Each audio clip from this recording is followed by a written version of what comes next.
Welcome to Stuff You Missed in History Class, a production of iHeartRadio's How Stuff Works.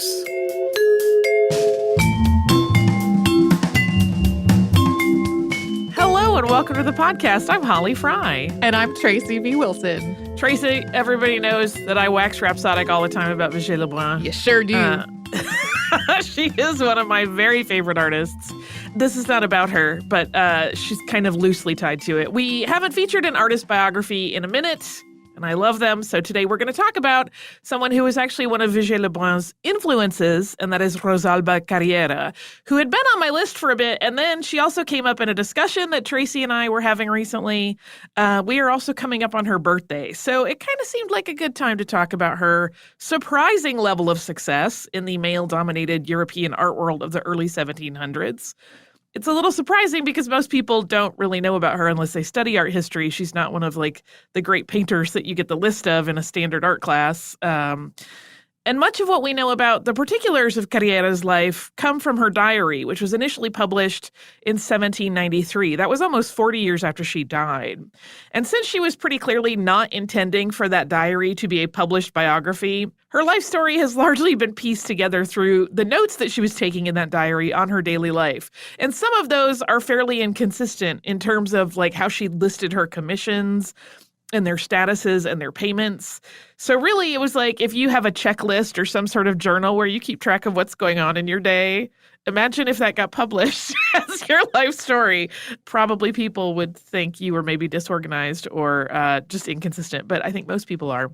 For example, she had a system of marking things, but it seemed to change and evolve. And there are some notations that no one's really decided yet exactly what they meant, whether they included sitting time or it was a system to denote what phase of the business transaction they were at, making it all sort of tricky. And additionally, she did not keep any sort of consistent diary after the late 1720s. She kind of fell off of that habit. So even what we have is kind of a small section of her life. But she was incredibly successful in her lifetime. But because of the nature of her work and the art that she did and her style of art kind of falling out of favor after her lifetime, all of which we are going to talk about, her story has largely been forgotten outside of art history circles. So we're going to give her a little love today. Rosalba Giovanna Carriera was born in Venice, Italy on October 7th, 1675. Some sources list her birth date as at the end of 1673. Her father, Andrea Carriera, was a legal clerk in the government, and her mother, Alba Foresti Carriera, was a lace maker.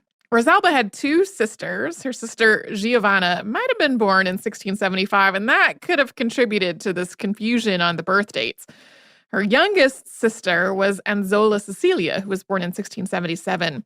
Anzola would later marry the famed Venetian painter Giovanni Antonio Pellegrini. Yeah, Anzola, you will sometimes see her name appear anglicized to Angela. So if you're ever looking anything up about them, that's what's going on there. And Rosalba most likely learned lace making from her mother. But most of the information that we have about this is pretty speculative. It is certainly possible that she learned this trade. It's also possible that her initial artistic efforts were making lace designs for her mother, but we don't really know. We do know that at some point she turned to visual art. She might have been tutored by one or more of Venice's prominent artists at the time. These included Antonio Lazzari, the engraver Diamantini, and painter Antonio Balestra. All of them have come up as possible mentors, but it's not totally clear whether she received formal instruction from any of them. She started to render portraits in miniature on snuff boxes, which were popular with tourists in Venice. One of the things that made her work in snuff box portraits unique was her use of ivory as a background rather than vellum and using tempera as the painting medium. That use of ivory eventually became commonplace in miniature portraiture, but she was the first known to do this. And her first known pastel portrait, which is something she came to be known for, was begun most likely in 1699. So she was already in her 20s at that point. And it was a rendering of the artist and art dealer Antonio Maria Zanetti. In 1915, That is a significant jump, but come with us. Austin Dobson wrote of Rosalba's choice to work in pastels, a medium that was not particularly popular. And he wrote, quote, "In oil painting, the field was crowded with formidable competitors. But the less popular pastel, with its brilliant contrasts and silvery transparencies, its vivid tints and velvety softness, offered special facilities for the display of Rosalba's gifts, as well as the disguise of her deficiencies." So up to this point, pastels were mostly used just for quick drawing studies or preparatory sketches to lay out a work that was going to later be rendered in oil. Her artwork was quickly recognized as special. She was still young and pretty new in the field, and within a very short time, Rosalba had become a member of Rome's prestigious Accademia di San Luca, and that was an association that sought to govern, educate, and elevate the arts. Yeah, that was, by some accounts, within a year of her really starting her art career, so that's quite notable. And Carriera gained a significant enough following that when nobles and royalties visited Venice, they were sure to commission portraits, either in miniature or in larger size. Throughout her early career, her reputation rapidly spread throughout Europe due to these tourist commissions. When the wealthy visitors then brought their Carriera portraits back home, they showed them off to their friends and thus expanded her audience, who all hoped that they would eventually get their own Rosalba portraits made. Among her commissions in her early career were portraits of Maximilian II of Bavaria and Frederick IV of Denmark. In 1708, when Ferdinando Carlo Gonzaga, Duke of Mantua and Montferrat, died, Rosalba Carriera assisted in managing his art collection as it was distributed to new owners. She cataloged the pieces that were involved and sent the lists to buyers. She also copied one of the works of painter Guido Cagnacci, which was in the Duke's collection. She did that as a study. Yeah, there's a lot of talk of copies throughout her career. Like, she would make copies of other people's work. People would copy her work. It did not seem to have the same concern in terms of legality or stealing of intellectual property that it does at this point. On April 1st, 1719, Rosalba's father died, and this was, of course, a very difficult loss. The Carriera family was incredibly close. But it also, on the upside, opened up some avenues of opportunity, because up to that point, Rosalba had stayed her entire life in Venice, but once he passed, she felt free to travel for the first time, which people wanted her to do, and she was in her 40s at that point. So in 1720, Carriera, who was encouraged by collector Pierre Crozat, traveled to Paris. Crozat had assured her that Paris would just love her, and he was right. We really should pause for a moment to acknowledge how influential and important Crozat was in the European art world at the time. Over his lifetime, he amassed one of the most impressive private art collections in history, and this collection, which was augmented and further developed by his nephew after his death, was acquired in its entirety by the State Hermitage Museum in St. Petersburg, Russia in 1772 as part of Catherine the Great's private collection. This was one of the biggest art acquisitions of its time. The entire collection remains at the Hermitage to this day, so all of that is to contextualize the fact that when Crozat told Rosalba Carriera that she should come to Paris as his guest and it would be good for her career, that advice was carrying considerable weight. And in just a moment, we will talk about this big Paris trip, which most art historians note as an incredibly important event in Carriera's life. But first, we're going to take a quick sponsor break.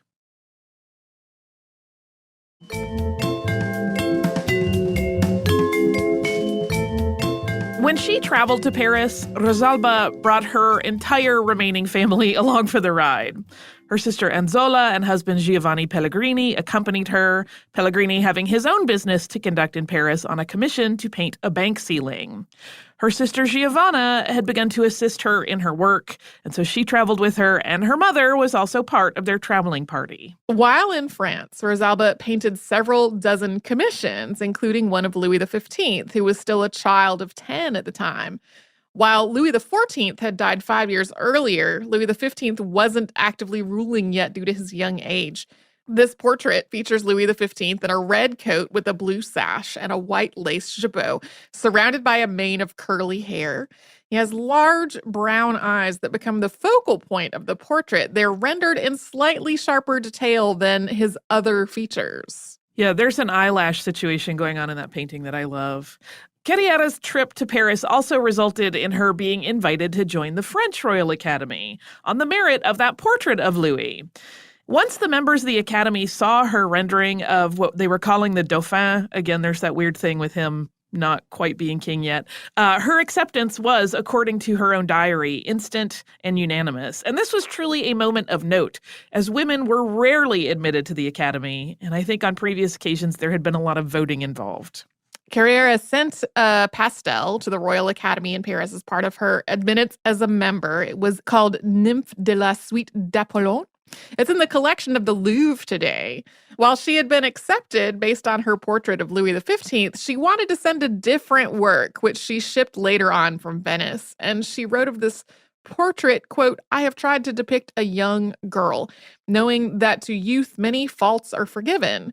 She also stands for a nymph of Apollo's choir, who goes on her own part to offer to the Academy of Paris a wreath of laurels, judging that body alone worthy to wear it and to preside over all the others. There were a number of reasons that the timing was perfect for Rosalba to visit Paris. One was that there was this new trend among the aristocracy to buy their own Paris apartments rather than living at Versailles. There was also a rising merchant class that also found themselves suddenly having property. And they all needed art to decorate those spaces. But of course, the wall space available in apartments was smaller than what they had been used to. Tracy and I have been to Versailles. Those walls are large and ready for big art. So in these smaller spaces, they needed appropriately sized artwork. So a portraitist that was brought to the city and lauded by one of the continent's most well-known and well-respected art collectors was in high demand indeed, thus her many, many commissions. The other factors had to do with the shift in appreciation for pastellists and their work. Before this era, oil painting had been far more popular. Because production of plate glass had advanced significantly, delicate pastel works could be preserved without fear that the powdery pigment would flake or would fall away from the backing. That made larger portrait pieces possible instead of just the miniatures that had started Carriera's career. And one other significant contributor was the advancement in the production of pastel crayons. As pastel work became more and more highly regarded, in part because of Carriera's skill and popularity, an industry of art suppliers rose up to meet it. Crayon makers started producing more and more colors, and artists could easily carry them to clients' homes to work. There was no drying time, and it did not take up nearly as much space to invite a pastel artist into your home to make your portrait as it would have an oil painter who might require a lot more sittings and also need to leave that work in situ between those sittings, occupying a chunk of your house. Despite her great success in France, though, she wanted to return to Venice after a year of being the toast of Paris. This also coincided with a significant financial crash in France that had been brewing for some time under the regent, the Duke of Orleans. Rosalba Carriera had ties to the Scottish economist John Law, who served as controller of France's finances at the Duke of Orleans' appointment. Law had been responsible for the creation of the financial disaster known as the Mississippi Bubble, which was the catalyst for this whole crash. He ended up fleeing Paris in the dead of night. Carriera sort of captured Law's last few days in Paris in her journal, describing days that involved meeting with him as the banknotes that he had been issuing were completely devalued and riots began in the city. There's one entry where she just starts, "bad day." She had been working on a commission for him, so she was pretty immediately adjacent to the family as they were planning to leave, although she really doesn't delve into the specifics of the economy in her accounts of each day. But once he left, she just kind of busied herself with all of the other work that she had been hired to do.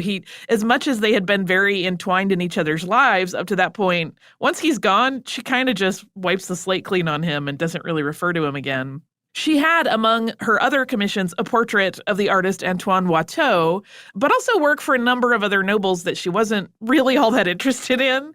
So in 1721, having made a nice bit of money and worked tirelessly for more than a year, Rosalba returned home to Italy. As a little historical trivia side note, Antoine Watteau is where the name Watteau pleats come from, which if you look at pictures of dresses from this century and Marie Antoinette dresses as well, those long pleats that start at the back of the neck and carry down in a cascade, those are named after him because he painted them so beautifully.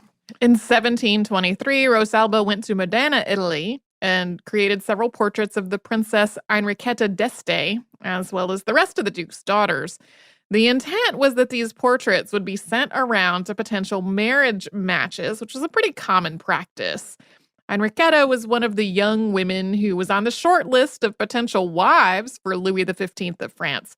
But Holly wasn't able to discern whether he got one of these portraits and part of his search for a suitable queen. And by the time Rosalba returned home to Venice from Modena, she had a raft of commissions waiting for her, ordered from all over Europe. Particularly in England, people had really fallen in love with her work. And she had become one of the wealthiest and most successful artists of her time, working in a medium that no one had been especially interested in before she began creating portraits. One of the things that's interesting is that in some cases, people would send her portraits that other artists had made of them and said, like, can you do a better version of this?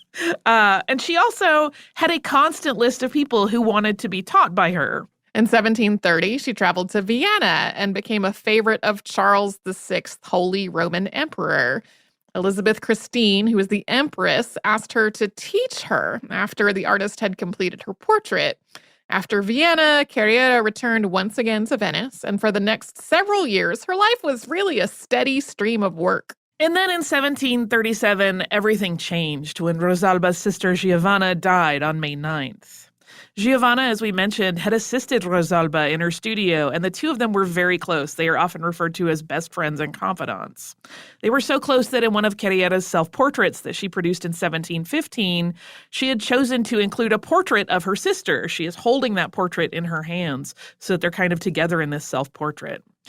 And then, to add another tragedy, in 1738, their mother Alba also died. And this combination of grief, as well as the loss of her trusted assistant, really slowed Carriera's productivity significantly. By the 1740s, another problem arose that further stunted her work. She started to have some trouble in her vision by 1745 or 1746.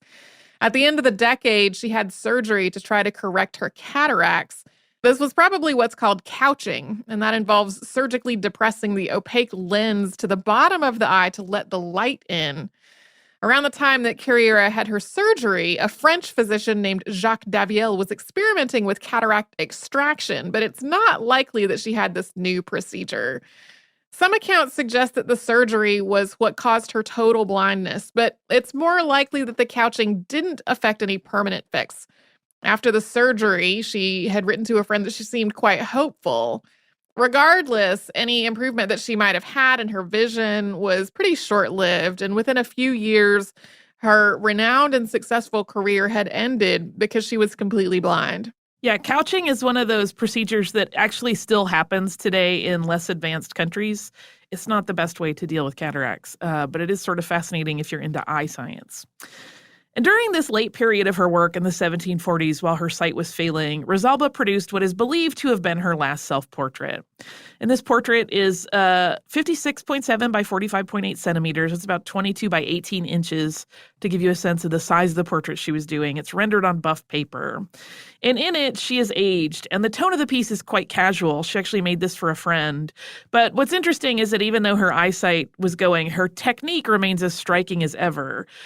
She rendered the lace and jewelry really beautifully through the careful use of texture to mimic detail. Her work is one of those things that when you get right up to it, it just looks like a bunch of strokes. And then you just take one step back and everything kind of snaps into a really beautiful focus with some softness to a lot of the pieces. And she was still just as good, even really struggling with her eyesight as she had been earlier in her life. In the years that followed, Rosalba lived in her home in Venice with her surviving sister, who had been widowed. She dictated her correspondence to her friends and had news and literature read to her, but she was unwilling to go out very often. In December of 1756, she made out her will, leaving everything she had to her sister and a few other relatives. And Rosalba died on April 15, 1757, in Venice at the age of 81. She was buried next to her sister Giovanna in the church of San Vito and San Modesto. She had popularized pastel portraiture to a point where she was one of the most copied artists of all time. And in a way, the timing of her passing was fortuitous. She did not live quite long enough to see the Rococo frills that were so much of a part of her work fall out of favor.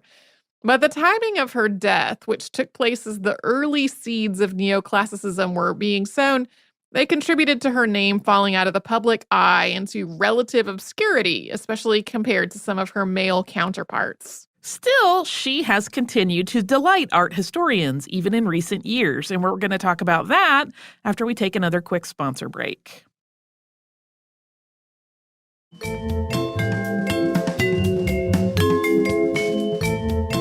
One of the things that gives Rosalba Carriera's work its ethereal beauty also added a dimension of danger to shipping her pieces around to their various destinations.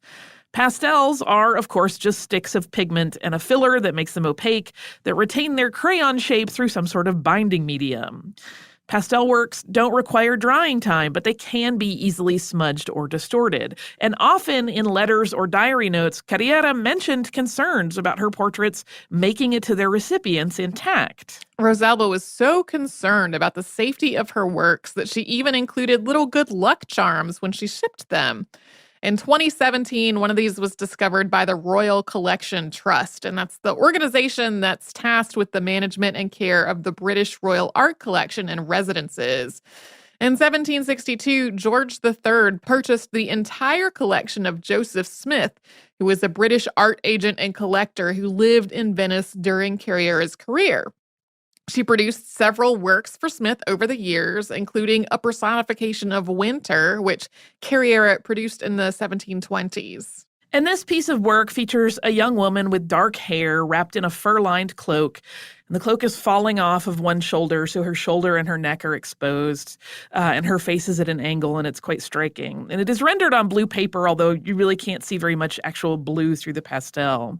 And the young woman looks just luminous. The softness of the pastels make her skin look utterly velvety and also sort of glowy, while details like the ribbons in her hair and her earring look sharper in contrast with glints of light on them.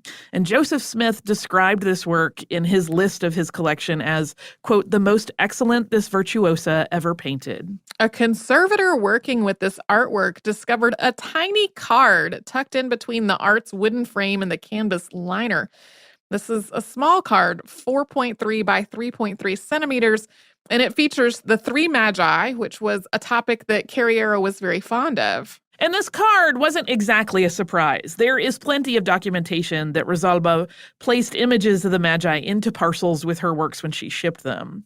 She would tell associates that all of her works that traveled with their little saints, that's Santini in Italian, always got to their destination safe and sound. As the conservator worked with this piece extra carefully because of the fragile nature of pastels, they noticed this small piece of paper, and it was immediately recognized as one of Carriera's good luck Santorini cards.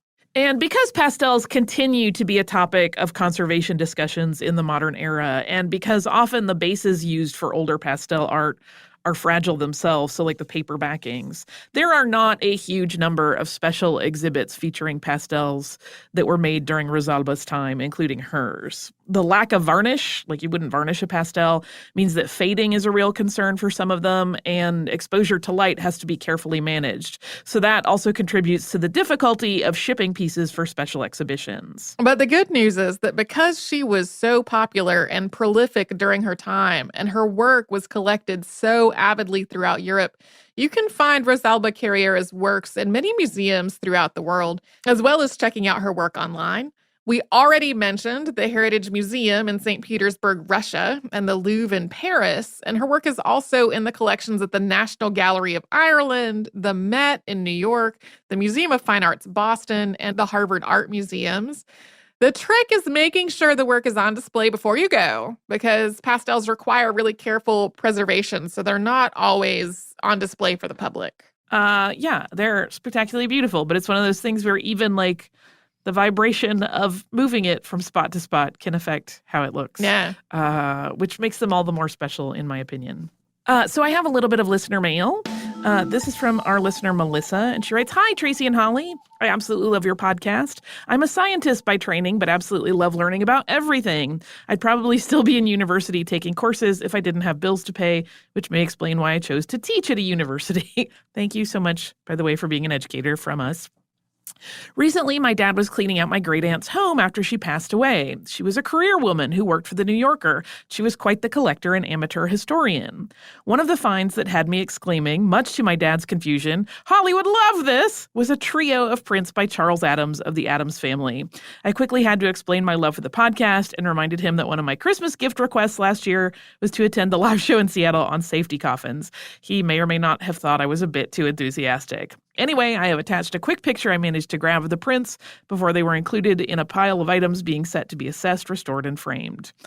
She also gives us a fun suggestion, and then she sends best to you both and will continue to eagerly listen to every podcast on your show. She also attached a photo of her cat Zuzu, which is pretty great because here's another secret Holly trivia thing. We used to have a cat named Zissou. I almost named her Zuzu. And anyway, thank you so much, Melissa. I love that it's to my heart sort of Charles Addams season now that we're into fall. And even though his work was going on throughout the year because the Addams family is a little bit, creepy and kooky. I think of them as especially fondly at Halloween time. And I think we're all ready for some Charles Addams fun. So if you would like to write to us, you can do so at historypodcast@howstuffworks.com. You can also find us pretty much everywhere on social media as Missed in History. And you should visit our website, that is missedinhistory.com, where you will find every episode of the show ever, including show notes for any of the ones that Tracy and I have worked on. If you would like to subscribe to the podcast, we would like you to do that as well. You can do that on the iHeartRadio app, at Apple Podcasts, or wherever it is that you listen.